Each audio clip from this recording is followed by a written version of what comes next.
Roscoe, he says, you just suggested watching other content creators. I follow Blockchain Backer, and he says XRP will never reach $1,000, let alone $100. Why is he wrong? I think Blockchain Backer is brilliant. He stays in his lane. He keeps blinders on. I can tell you at the first XRP Vegas that I met him at, he didn't know any other people that were on YouTube. He doesn't watch other people. He doesn't take outside information. He just stays in his lane of competency, and that's where he operates. So that would be where I would say maybe I'm sure he hears this other stuff. He's alluded to it in some of his videos and other things. Everybody's entitled to their opinion on stuff. And to be honest, he's been pretty spot on with all of his calls up to this point.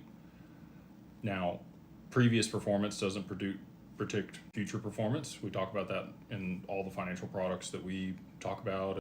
There's a lot of people talking about MicroStrategy and Bitcoin and all these other things. What I would say is market dynamics shift, constraints change. If you're not looking at the whole picture, it would be difficult to come to the same conclusions that I am. If you were only basing your outlook on previous chart movements, which is what Blockchain Backer does. The other thing I would say about BCB is I would love to see him use a logarithmic chart and go back to the move that we saw in 2017, 2018 for XRP, and then just factor that into his thesis of where we could go from here. He normally looks at linear charts. I haven't ever seen him pull up a logarithmic chart on his channel. And again, it's worked great for him, so I'm not knocking his sauce. What he's doing is working.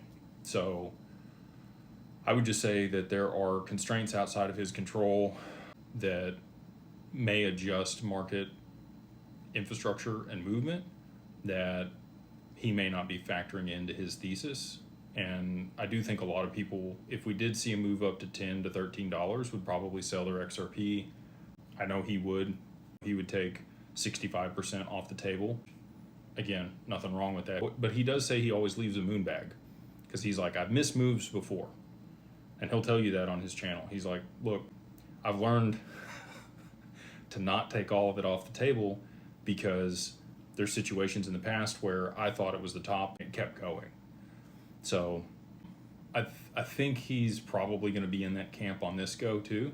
He's positioned himself exceptionally well with the recent action in the market over the last year. He's called that almost perfectly. And I know that he's averaged into the market here close to the bottom. So we'll see what he does as we see price movement. He may not have